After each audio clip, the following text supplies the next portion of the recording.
Sir or lady, as I shall call him, sits on the promontory in our village, deep in movie love. He's running the same old flick in his head again. In it, the stars kiss breathlessly in true love. This is the kind of movie he enjoys.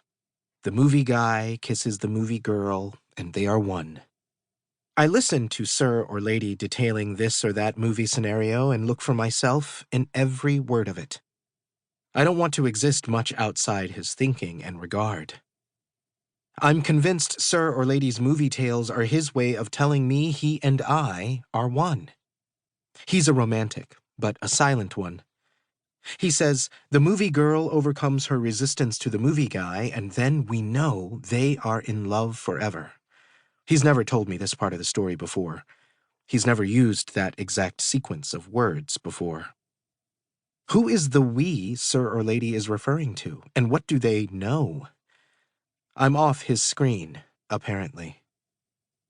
When I can't find myself in what Sir or Lady says, the world as I know it is nearly washed away by wave after wave of ocean-gray fear. How can he have a thought, a feeling, without me? How can I be a we without him? The truth is, I have not been myself lately, and for a long time. In the 3 decades or more since Sir or Lady, or SL, and I have been friends, I have felt myself becoming him, to a certain extent. I've adopted his vocal intonations, his vegetarianism, and his candor. He is my second, but longer-running we. This did not come about without its share of relationship noise. I've spent a fair amount of time trying to apprehend, in the blind, awkward, and ultimately solipsistic way many of us strive to articulate why the beloved has become just that, how SL came to fill my mind like no one else on earth. Metaphors sustain us. For some time before we were known as an "Oh, you too," I felt SL was my corny and ancient other half. Nearly from the first, I wanted to grow into one with him, as Aristophanes sort of has it in Plato's Symposium. We are not lovers. It's almost as if I dreamed him. My lovely twin, the same as me, only different.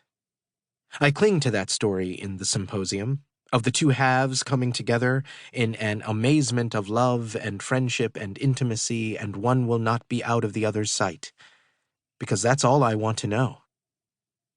Like most people, I respond to stories that tell me something about who I am or wish to be, but as reflected in another character's eyes. With it all, though, I know I will lose sight of SL eventually. I have before. To the movies and movie kissing, to his love of women, to his interest, unlike me, in the plural aspects and manifestations of the world, from its vastness to its multitude of worms, to his politics, to his various subjects. He is a photographer and a filmmaker. To his migraines, to his social drinking, to his lack of interest, unlike me, in delineating who we are. To his lack of interest in speaking of our friendship, our twinship, to anyone at all. To his lack of interest, unlike me, in seeking anyone's validation for what he thinks or feels. Nothing accounts for me and SL getting together, and everything does. Our respective biographies and hence personalities don't add up to us being a we. We were raised in different parts of the world, in different kinds of families, but we shared this. We each had a daddy, and that can send you packing, even from yourself. Still, SL and I met at a moment when we'd relaxed into that particular conundrum. It was just part of who we were. By the time we met, we were anxious to share our Black American maleness with another person who knew how flat and not descriptive those words were, since they did not include how it had more than its share of Daisy Buchanan and Jordan Baker in it, women who passed their white girlhood together.